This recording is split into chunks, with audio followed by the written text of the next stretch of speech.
जय हिंद दोस्तों, कैसे हैं आप सभी प्यारे भक्तों को हर हर महादेव। दोस्तों, आज के इस खास और इन्फॉर्मेटिव वीडियो में मैं आपको हरिद्वार और ऋषिकेश यात्रा की संपूर्ण जानकारी देने वाला हूं।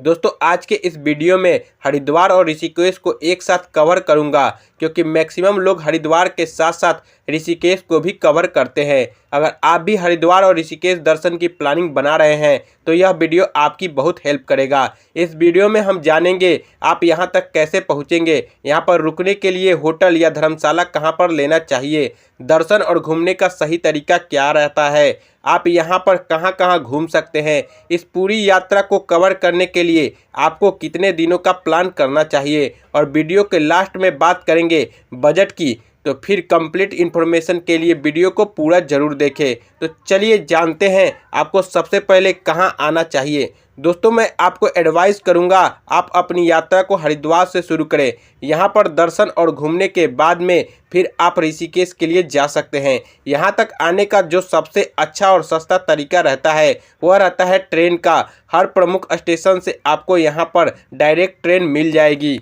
वहीं आप बस से भी यहां तक आ सकते हैं, उसकी कनेक्टिविटी भी बहुत अच्छी है। आसपास के राज्य और शहरों से आपको डायरेक्ट बस यहां तक के लिए मिल जाएगी। और अगर आप अपनी प्राइवेट कार से आना चाहते हैं तो यह भी एक अच्छा ऑप्शन रहता है। हर की पौड़ी के पास में ही मेला मैदान के पास पार्किंग फैसिलिटीज़ आपको मिल जाती है। वही बात करें फ़्लाइट की, अगर आप फ्लाइट से आना चाहते हैं तो यहाँ का नियरेस्ट एयरपोर्ट देहरादून में है, जो यहाँ से लगभग 38 किलोमीटर की दूरी पर स्थित है। यहाँ तक आने के बाद में आप बस या टैक्सी के माध्यम से हरिद्वार तक आ सकते हैं। तो चलिए, ट्रेन का प्यारा सा सफ़र पूरा करके अब हम लोग पहुँच चुके हैं हरिद्वार। और अब हम लोग जानते हैं कि आपको रुकने के लिए होटल या धर्मशाला कहाँ पर लेना चाहिए। दोस्तों, ऐसे तो पूरे हरिद्वार में बहुत से होटल और धर्मशाला बने हुए हैं, लेकिन मैं आपको एडवाइस करूंगा कि आप रेलवे स्टेशन के सामने या हर की पौड़ी रोड पर होटल या धर्मशाला ले सकते हैं। धर्मशाला की रेट की बात करें तो 500 से 1000 रुपया तक धर्मशाला स्टार्ट हो जाता है। वहीं होटल की रेट की बात करें तो 700 से 1500 के बजट में आपको बहुत ही अच्छा सा होटल मिल जाएगा। और अब हम लोग बात करते हैं आप हरिद्वार में कहां कहां घूमेंगे। दोस्तों, सबसे पहले हम लोग चलेंगे मां गंगा के पावन जल में स्नान करने। हर की पौड़ी के पास जो स्टेशन से 2 किलोमीटर की दूरी पर स्थित है, यहां पर आप ब्रह्म घाट या घंटाघर घाट पर स्नान कर सकते हैं। यहां पर स्नान करने का विशेष महत्व है। देश ही नहीं विदेशों से बहुत से व्यक्ति यहां पर स्नान करने के लिए आते हैं। शाम को यहां पर 6 बजे दिया और भव्य आरती का आयोजन भी होता है और इसमें शामिल होने के लिए बड़ी संख्या में लोग आते हैं। शाम को 4 बजे से ही आरती को आगे से देखने के लिए बड़ी संख्या में भीड़ आने लगती है। तो आप यहां पर आकर आरती में जरूर शामिल होइए। यहां पर दर्शन करने के बाद में अब हम लोग चलेंगे माता मनसा देवी जी के दर्शन करने के लिए। माता रानी का यह प्यारा सा मंदिर ऊपर पहाड़ी पर स्थित है। यहां तक जाने के लिए आप सीढ़ियों से जा सकते हैं या आप लोग रोपवे से भी जा सकते हैं। हर की पौड़ी से 200 मीटर की दूरी पर पैदल मार्ग बना हुआ है। अगर आप सीढ़ियां चढ़ सकते हैं तो आप सीढ़ियों से चल जाइए। पैदल मार्ग से कुछ दूरी पर रोपवे मार्ग भी बना हुआ है। रोपवे में नॉर्मल टिकट जो मनसा देवी जी के लिए लगता है वह है 129 रुपया। वहीं मनसा देवी और चंडी देवी दोनों जगह जाने के लिए आपको 339 का टिकट लेना रहता है। बहुत ही प्यारा सा सफ़र पूरा करके आप मंदिर के पास में पहुँचेंगे। यहाँ पर माता रानी से प्यारा सा दर्शन कर सकते हैं, आशीर्वाद प्राप्त कर सकते हैं। यहाँ पर दर्शन करने के बाद में फिर आप चंडी देवी माता के दर्शन जरूर करें। इस अलौकिक स्थान पर दर्शन करने से आपकी बहुत सी मनोकामनाएं पूरी होती है। दोस्तों, मनसा देवी और माता चंडी देवी के दर्शन करने में लगभग 4 से 5 घंटे का समय लग जाता है। तो चलिए, अब हम लोग उन प्लेस की बात करें जो यहाँ से कुछ दूरी पर स्थित है। इन प्लेस के लिए आप ऑटो या ई रिक्शा का यूज कर सकते हैं। ऑटो और ई रिक्शा वाले आपसे 300 से 400 का चार्ज करते हैं। 4 से 5 घंटे में सभी प्लेस घूमने के बाद में आप जहां पर कहेंगे वहीं पर ड्रॉप कर देते हैं। सबसे पहले हम लोग चलेंगे पावन धाम शीश महल। यहाँ पर छोटे छोटे टुकड़ों से पूरे मंदिर को बहुत ही खूबसूरती से बनाया और सजाया गया है। दोस्तों, यह बहुत ही अद्भुत स्थान है। आप यहाँ जरूर आए। यहाँ पर दर्शन करके आपको बहुत ही ज़्यादा अच्छा लगेगा। यहाँ पर दर्शन करने के बाद में अब हम लोग चलेंगे शांति कुंज। दोस्तों यह आश्रम बहुत ही विशाल और भव्य बना हुआ है। यह प्यारा सा आश्रम गायत्री माता को समर्पित है। यहाँ पर आप निःशुल्क में लंगर में शामिल हो सकते हैं। साथ ही साथ अगर आप यहाँ पर रुकना चाहते हैं तो आप फ्री ऑफ कॉस्ट में यहाँ पर रुक भी सकते हैं। दोस्तों यहाँ पर हिमालय भवन भी बना हुआ है, जहाँ पर हिमालय का बहुत ही प्यारा सा चित्रण किया गया है। आप यहाँ पर जरूर आए। यहाँ पर आपको बहुत ही ज़्यादा शांति और सुकून मिलेगा। यहाँ पर घूमने के बाद में अब हम लोग चलेंगे माता वैष्णो देवी मंदिर। यहाँ पर गुफा के स्वरूप में माता रानी का बहुत ही प्यारा सा मंदिर बना हुआ है। साथ ही साथ और भी बहुत से देवी देवताओं के यहाँ पर मंदिर बने हुए हैं। यहाँ से 100 मीटर की दूरी पर भारत माता मंदिर भी बना हुआ है। यह 7 मंजिला मंदिर हरिद्वार के प्रमुख मंदिरों में माना जाता है। यहाँ पर लिफ्ट के माध्यम से आप सबसे पहले 7वें मंजिल पर आ जाएंगे। फिर हर फ्लोर पे आप दर्शन करने के बाद में बारी बारी से आप नीचे आ जाएंगे। सबसे नीचे भारत माता की विशाल प्रतिमा स्थापित है। आप यहाँ पर दर्शन जरूर करें। पास में ही श्री राम मंदिर भी बना हुआ है। आप यहाँ पर भी जाकर दर्शन कर सकते हैं।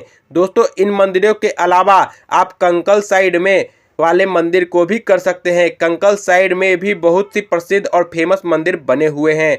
दोस्तों आपको हरिद्वार में कम से कम एक रात का स्टे जरूर करना चाहिए, जिससे आप आराम से हरिद्वार के सभी प्रमुख स्थानों को कर सकें। फिर अगले दिन और भी जितने प्लेस बचे हैं उन सभी को कर लेंगे। फिर दोपहर के बाद में अब हम लोग चलेंगे ऋषिकेश। दोस्तों ऋषिकेश हरिद्वार से लगभग 28 किलोमीटर की दूरी पर स्थित है। यहाँ तक जाने के बहुत से तरीके हैं।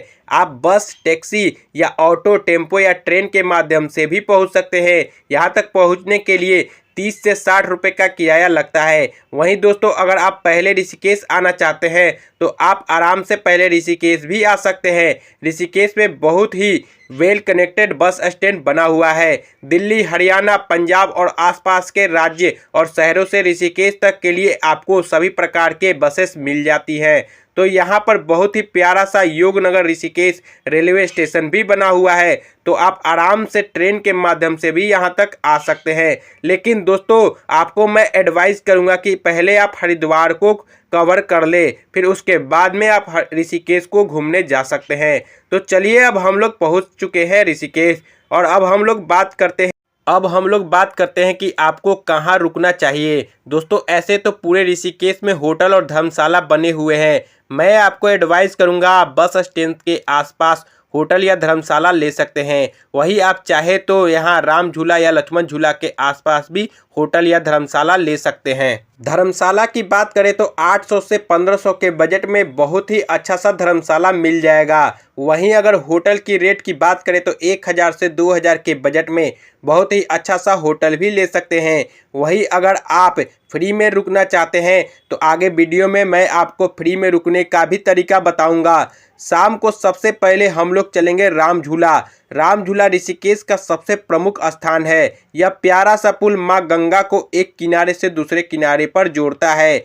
जब आप बीचों बीच में पहुंचेंगे तो आपको लगेगा कि आप किसी झूले पर खड़े हुए हैं। बहुत ही ज़्यादा तेज़ी से यह झूला हिलता है। तो अब हम लोग राम झूला पार करके आ चुके हैं दूसरे किनारे पर, और अब हम लोग चलेंगे परमार्थ निकेतन। यहाँ पर गंगा नदी के बीचों बीच में शिव जी की विशाल प्रतिमा स्थापित है, जो ऋषिकेश का एक प्रमुख आकर्षण का केंद्र भी रहता है।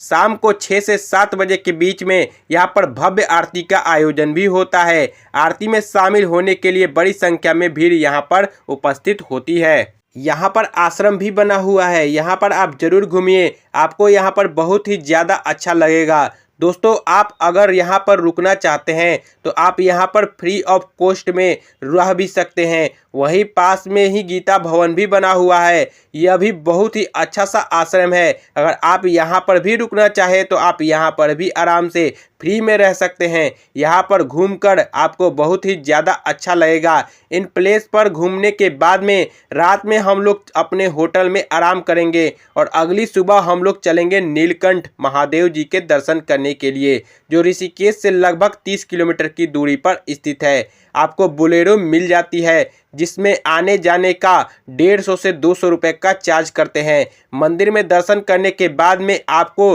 फिर से यहाँ पर आपको ड्रॉप कर देते हैं। नीलकंठ महादेव जी का प्यारा सा मंदिर पहाड़ों के बीचों बीच में स्थित है। यह मंदिर अपनी विशेष मान्यताओं के लिए बहुत ही फेमस है।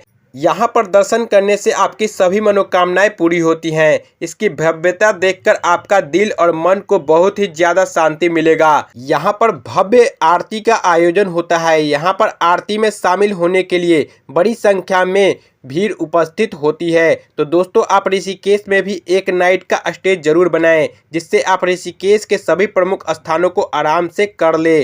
वहीं ऋषिकेश और हरिद्वार दोनों प्लेस की बात करें तो आपको कम से कम 3 दिन और 2 रात का प्लान बनाना चाहिए। अगर आप और भी घूमना चाहते हैं तो आपको 4 दिन और 3 रात का प्लान बनाना सकते हैं।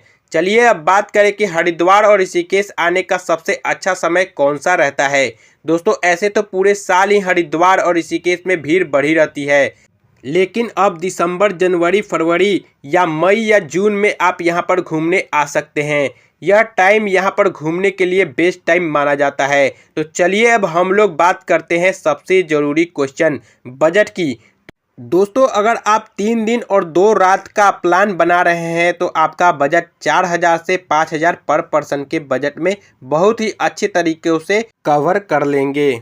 वहीं दोस्तों, अगर आपको बजट की कोई प्रॉब्लम नहीं है तो आप यहां पर बहुत ही वीआईपी होटल ले सकते हैं। साथ ही साथ आप टैक्सी बुक करके भी इन सभी प्लेस को कर सकते हैं। तो दोस्तों, यहां पर मैंने आपको हरिद्वार और ऋषिकेश यात्रा से रिलेटेड हर एक छोटी बड़ी जानकारी को बहुत ही अच्छे से और सही तरीके से बताने की पूरी कोशिश की है। अगर आपकी यात्रा से रिलेटेड कोई भी क्वेश्चन रह जाते हैं तो आप हमें कमेंट के माध्यम से पूछ सकते हैं। दोस्तों, आपको यह वीडियो कैसा लगा और आप इस वीडियो को कहां से देख रहे हैं, कमेंट बॉक्स में ज़रूर बताइएगा। धन्यवाद।